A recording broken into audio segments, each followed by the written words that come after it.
प्रिय विद्यार्थियों नमस्कार। आज के इस कंटेंट में हम चर्चा करेंगे छायावाद के प्रमुख कवि जयशंकर प्रसाद द्वारा रचित उनकी प्रसिद्ध कविता पेसोला की प्रतिध्वनि के अगले अंश की। इस अंश में हम देखेंगे कि किस प्रकार से कवि ने निराश हताश पिचोला झील के वातावरण का चित्रण और वर्णन करते हुए भी आकाश में गुंजायमान हो रही महाराणा प्रताप की प्रतिध्वनि के माध्यम से आज के युवाओं को तथा उस समय जब पराधीन भारत था उस समय के युवाओं को मातृभूमि के प्रति बलिदान देने, त्याग और शौर्य का संदेश दिया था। कवि लिखता है कि झोंपड़े खड़े हैं बने शिल्प से विषाद के दग्ध अवसाद से। झोंपड़े खड़े हैं बने शिल्प से विषाद के दग्ध अवसाद से। दूसर जलद खंड भटक पड़े हो जैसे विजन अनंत में। काली माँ बिखरती है संध्या के कलंक सी। दुंदुबी मृदंग तूरे शांत स्तब्ध मौन है। फिर भी पुकार सी है गूंज रही व्योम में। कौन लेगा भार यह कौन विचलेगा नहीं। इस पद्यांश में कवि ने उदयपुर की प्रसिद्ध पिचोला झील में राणा प्रताप के ओजस्वी स्वर की प्रतिध्वनि का वर्णन करते हुए युवाओं को मातृभूमि के लिए मर मिटने का संदेश दिया है।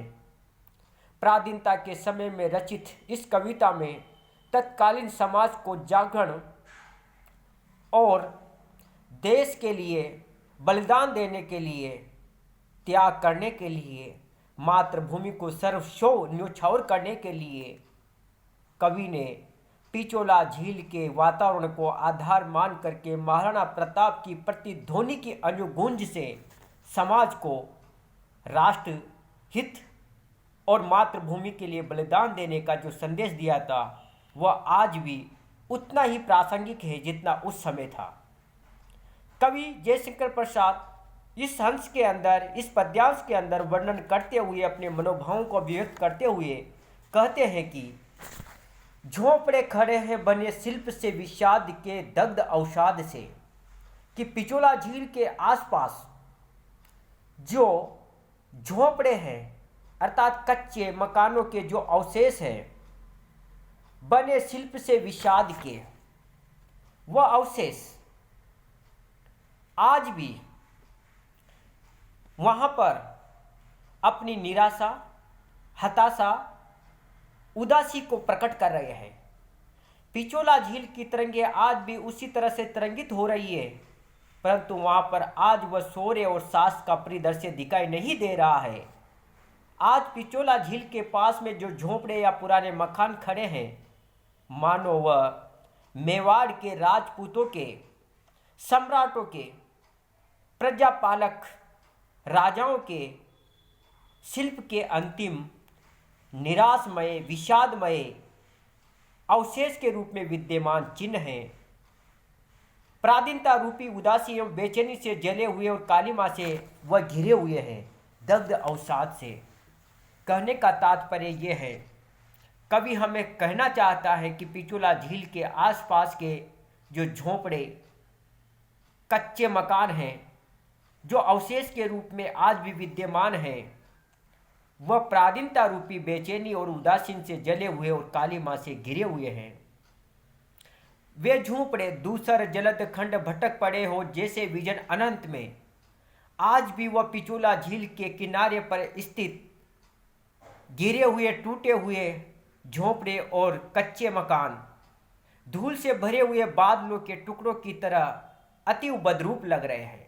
दूसर जलद खंड भटक पड़े हो जैसे विजन अनंत में। मानो वह एकांत, वह झोंपड़े ऐसे लग रहे हैं मानो वे एकांत वीरान आकाश में बिखरे हुए बादल के टुकड़े हो। जिस प्रकार से आकाश के अंदर बादल के टुकड़े खंड खंड रूप में टूटे फूटे मकानों के समान इधर उधर पड़े हुए नजर आते हैं, उसी प्रकार से उन खंड खंड में विद्यमान बादलों के भांति वह कच्चे झोंपड़े पिचोला झील के किनारे पर नजर आ रहे हैं। काली मां बिखरती है संध्या के कलंक सी। पिचोला झील के परिवेश में संध्या काल के धूमिल काले अंधकार की काली मां बिखरी रही है, जो निराशा, हताशा, उदासीनता, पराजय की सूचना दे रही है। दुंदुबी, मृदंग, तूर्य शांत स्तब्ध मौन है। आज वहां पर युद्ध में बजाए जाने वाले नगाड़े और मृदंग भी नहीं बज रहे हैं, और यहां तक कि युद्ध के आह्वान के लिए बजाए जाने वाला जो तूर्य नामक वाद्य यंत्र है वह भी एकदम शांत, स्तब्ध, चुप और मौन है।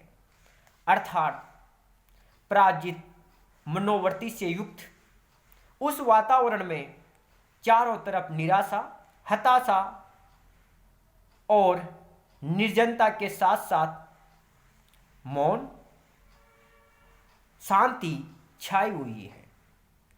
अर्थात अब वहां पर कोई शोर एक सूचक वातावरण नहीं है, किंतु ऐसे निराशा, हताशा, उदासीनता से युक्त वातावरण में भी फिर भी पुकार सी गूंज रही व्योम में।